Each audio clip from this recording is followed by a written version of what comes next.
6 minutos pasan de las 10 de la mañana. Esta segunda hora de Será por las Malas. Día lunes 21 de abril, con esta noticia que está conmocionando al mundo. Quizás algunos lo estén celebrando, otros lo estén sufriendo. Lo cierto es que, bueno, así no amanecimos en la Argentina, bueno, en todo el mundo, ¿no? Y se están replicando saludos de distintos mandatarios del mundo. Bueno, el presidente Javier Milei tuiteó bastante bien.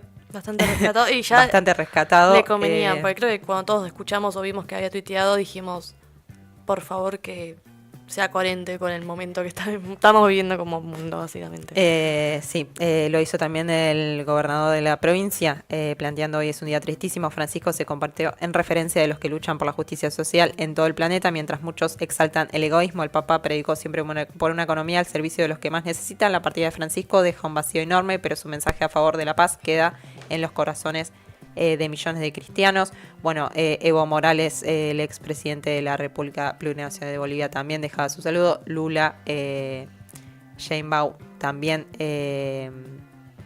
y bueno, distintos sindicatos, organizaciones también están mostrando, dejando su saludo. Están muchos, bueno, particularmente la embajada de Palestina en la Argentina también transmitiendo el mensaje, justamente por esto, esta posición que ha tomado con respecto al genocidio. Hay clubes de fútbol también que están publicando el sentido pésame. Bueno, Dilma Rousseff, todos saludos que van apareciendo. Barack Obama, mira. Sí, creo que es una noticia que ha consternado a todo el mundo. Creo que todavía tampoco lo dimensionamos, ¿no? Y un poco, bueno, en breve estaremos charlando, como dije, con Tony Fenoy. Pero bueno, un poco las cosas que se nos pasaban por la cabeza, como cuando hablábamos con Soles. Bueno, hay muchas discusiones también que se dan ahora, lamentablemente, ¿no? Digo, pues no solamente toca recordar al Papa Francisco, como argentino latinoamericano que primero, ¿no? Y único que llegó a ese lugar. Y que profesó a favor, ¿no?, de los pobres, de los vulnerados, digo, de las personas, de los colectivos, de los sectores postergados históricamente por la Iglesia, pero también por gran parte de la política del mundo. No solamente recordarlo, sino también creo predicar, ¿no? Así, ya que estamos con claramente palabras, digo, más en esa índole, a seguir predicando lo que nos traía el Papa como enseñanza, y que, más que nada quienes creemos que claramente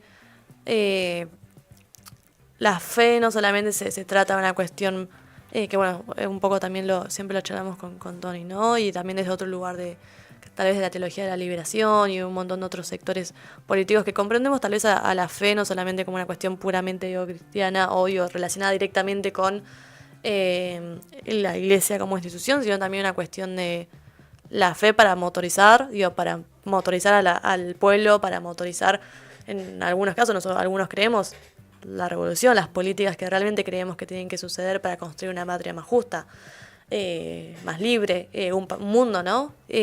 Con todas esas características. Así que como decía recién Solange, el Papa es uno de los que ha claramente predicado eso y que a las juventudes nos ha despertado mucho. Pero bueno, como mencionábamos recién, ya estamos comunicados con Antonio Tony Fenoy, coordinador del colectivo de Teología de la Liberación Pichi Messenger, que, bueno, en realidad no habíamos comunicado con él anoche para hablar sobre las Pascuas, ¿no? Y, bueno, lamentablemente amanecimos con esta noticia, así que, en primer lugar, Tony, saludarte, y bueno, ¿qué se te pasa por la cabeza a estas horas del día? Bueno, buen día, gracias por llamar, Agus y Sol. Bueno, y Sol, Agus y Sol. Lo primero que se me cruzó fueron dos cosas por la cabeza. La primera, que la muerte y la crueldad estaban de fiesta, y la segunda es que el mundo hoy era un poco peor. Sí. Creo que son las dos cosas que se me vinieron cuando me enteré la muerte de Francisco. Y bueno, me parece que que hoy ahí va a haber que empezar a recuperar sus gestos. Fue el gran papa de los gestos y de las palabras en favor de los descartados de la sociedad, de los pobres, de los marginados, de las mujeres, en una iglesia profundamente misógina y machista, de las diversidades sexuales, donde tuvo una apertura que no había tenido ningún papa antes. eh, y su palabra, sus gestos, a ver, yo recordaba su primer gesto de ir a la isla de Lampedusa, acompañar ahí a los migrantes, hacer una denuncia contra la desidia europea de no recibirlos. Recuerdo la última, que fue ahora, en estos días de Semana Santa, él recorriendo en poncho y vestido de civil, ¿no? Vestido con su ropa de papa, recorriendo la plaza. La foto del año pasado, de Navidad del año pasado, él al lado del pesebre del Vaticano con la kifá palestina, marcando claramente con esos gestos su defensa frente al genocidio del Estado de Israel. Y entonces ha sido el Papa de los gestos y de las palabras, denunciando a todos aquellos que con sus medidas económicas y políticas hacen que esta sociedad sea cada vez más injusta, más inhumana, más deshumanizante, esta sociedad que descarte a los más pobres, a los miserables, que los haga más pobres y más miserables. Entonces me parece que se calla una voz que era fundamental en este momento. Hoy estamos un poco más solos, porque hoy no tenemos quien nos defienda a nivel mundial. Por eso me parece que es un momento para que aquellos líderes y lideresas del mundo que tienen una mirada similar a la de Francisco, se unan para enfrentar a los mercaderes de la muerte, ¿no? Que nos están gobernando no solo en nuestro país, sino en gran parte del mundo, ¿no? Es difícil pensar al mundo hoy sin Francisco, y después pensarlo también hacia adentro de la institución, de la iglesia, ¿no? Que él, dentro de lo que pudo, algunas cosas hizo. Hoy en el Vaticano hay muchos festejando, pero muchísimos, Hay muchísimos obispos, muchísimos cardenales, muchísimos curas, muchísimas monjas, muchísimos laicos festejando la muerte de Francisco. Hay muchísimos. Por eso tenemos que tener claro por qué hoy estamos tristes por la muerte de Francisco, porque los que están tristes son los pobres, los marginados, los desamparados, las minorías. Y también tenemos que estar tristes porque los enemigos que tenía Francisco son nuestros enemigos. Sí. Sí, bueno, justo conversábamos que ayer tuvo su última aparición pública justo en Domingos de Pascua de Resurrección, y bueno, seguía dando posturas, seguía teniendo estos gestos que vos mencionabas. Bueno, recibió también al vicepresidente de los Estados Unidos y le planteó esto de la política antimigrante, que creo que es un poco lo que decís, ¿no? Hay una cuestión de un respeto porque había sido el Papa, ¿no? Sí. Pero sí de un odio, rencor que se gana, y que, digo, no sé, pensándolo incluso en el marco de las Pascuas de Resurrección, ¿no?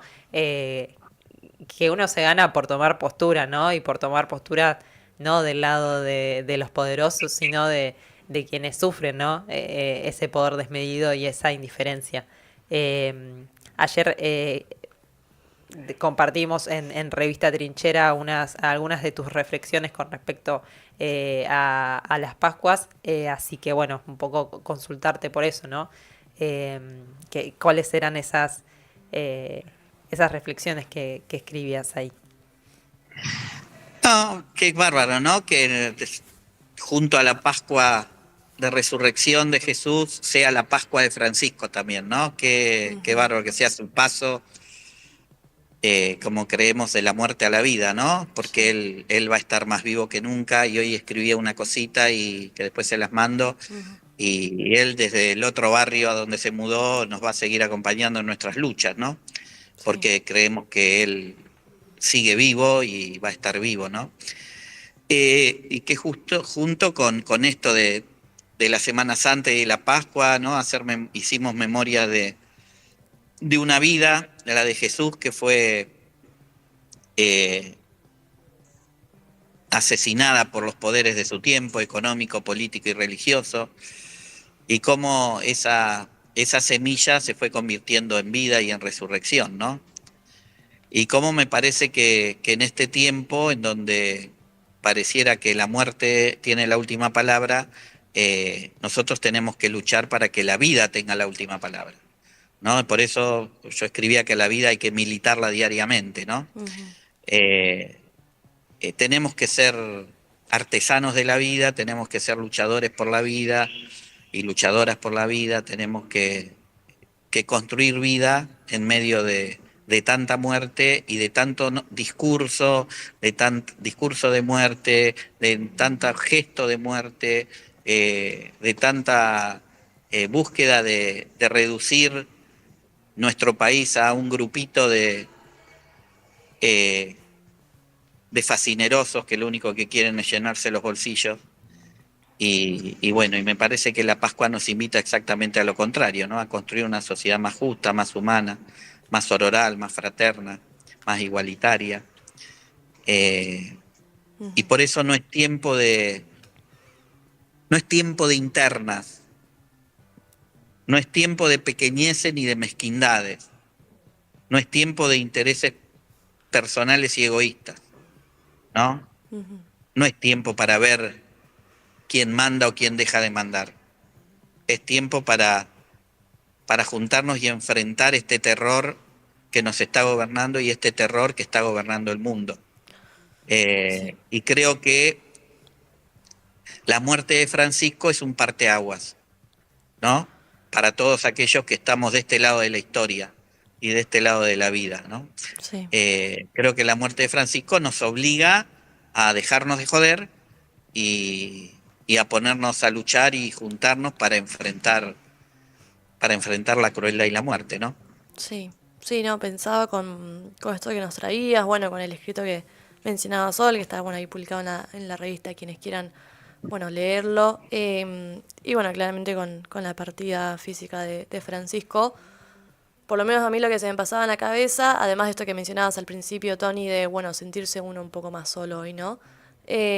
Bueno, que sigue a partir de ahora, ¿no? Como digo, después de un montón de políticas que llevó a cabo Francisco dentro de la iglesia, un montón de discursos y un montón de discusiones que trajo, ¿qué pasa ahora que él físicamente no está más con nosotros, ¿no? Yo creo que claramente toca poder seguir claramente con esos ideales y tratar de construir un mundo mejor, ¿no? Como planteaba él, y meterse e involucrarse. Digo, justo estaba leyendo una frase que dijo, apenas se convertía en papa, de que los cristianos no podemos lavarnos las manos, que hay que meterse en política.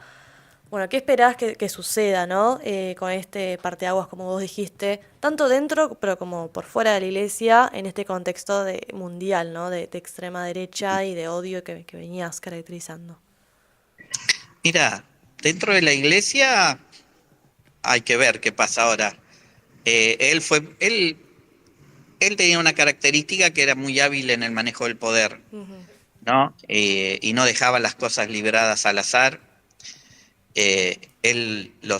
Todos los cardenales que nombró, en su inmensa mayoría, responden en parte son parecidos a su pensamiento, cosa que deja abierta la posibilidad de que, bueno, ahora en la elección de un nuevo papa se siga con esta línea, pero bueno, nunca se sabe, ¿no? Sí. Ahora todo este tema del cónclave, todos desde la iglesia se va a decir hay que rezarle al Espíritu Santo, sí hay que rezarle al Espíritu Santo, pero son roscas políticas ahí adentro, ¿no? Hay intereses que se juegan. y en donde también me imagino que muchos líderes mundiales a nivel político van a intentar presionar Sí. para que no se siga la línea de Francisco. Yo creo, por supuesto, va a ser distinto, pero me parece que está la gran posibilidad de que esta línea que abrió Francisco continúe. Eso por un lado. Eso seguiría dando aire un poco hacia adentro de la iglesia y la mirada, sobre todo, de confrontar con el neoliberalismo este cruel que vivimos. Y hacia afuera me parece que es tiempo de que tomar, ¿no? Hay sus encíclicas, la Laudato Si, la Evangelii Gaudium, la Fratelli Tutti, marcan claramente esta idea del mundo como una casa y el mundo como un lugar donde tenemos que vivir como hermanos y como hermanas y donde nadie puede quedar afuera, nadie puede ser descartado ni descartada y bueno, y enfrentar a todos aquellos que con sus medidas políticas y económicas están en contra de esto. Creo que es tiempo de esto, creo que se viene esto. Si no somos capaces de tomar el legado de Francisco y convertirlo en política concreta, bueno, dejaremos que los mercaderes de la muerte se adueñen del mundo y de la patria, ¿no? Tal cual. Para ir cerrando, bueno, ahí vos mencionabas, y esta mañana escuchaba las distintas encíclicas, y bueno, algo que señalaban es, si el Papa solamente hubiese hablado de los pobres, no hubiese generado. El tema es cuando empezó a profundizar de por qué hay pobres, ¿no? De dónde vienen las injusticias, que es un poco esto, como empezar a señalar quiénes son sus enemigos, que en definitiva son los enemigos, ¿no? de los proyectos de justicia social. Sí, exactamente. Es decir, como decía Elder Cámara, dice, cuando hablo de los pobres me llaman santo, cuando hablo de por qué hay pobres me dicen comunista. Y bueno, eso fue lo de Francisco. Francisco no solamente estuvo al lado de los pobres y se paró en la vereda de los pobres y de los desposeídos y de los marginados, sino que denunció las causas que producen la pobreza en el mundo y a las que hay que atacar. Y me parece que en eso tenemos que estar nosotros, y en eso tiene que estar la iglesia también, ¿no? Que creo que en gran parte, por lo menos la iglesia argentina, ha entendido que la cosa viene por ahí, y espero que siga por ese camino, ¿no? Espero que siga por ese camino. Y bueno, Sí. será tarea de todos nosotras y nosotras, por lo menos que quienes profesen o no la religión católica, pero por lo menos entiendan que que el mundo merece ser un lugar digno de ser vivido, ¿no? Y sí, el mensaje de Francisco fue humanista, profundamente humanista, una ética humanista clara, y me parece que más allá de la creencia y de la fe de cada uno y de cada una, la palabra de Francisco tiene que ser hoy palabra que ilumine a todos aquellos y aquellas que creemos en una sociedad distinta, ¿no? Muchísimas gracias, Tony, por estos minutos. Y bueno, estaremos a la espera del próximo escrito. Le hacemos de vuelta la invitación a la oyentada que lean Revista Trinchera. Y bueno, te mandamos un fuerte abrazo. Un abrazo fuerte. Y bueno, seguramente nos veremos cuando se elija el nuevo Papa. Sí, así es. Ahí va. Bueno, abrazo enorme. Abrazo. Antonio Tony Fenech, del colectivo de Teología de Liberación Pichi Messe y Heyer, entrevista que va a quedar ahí cargada también en el canal de Trinchera TV, así que bueno, nos vamos a un tema y seguimos, y será por las malas. Mi vieja crió un idiota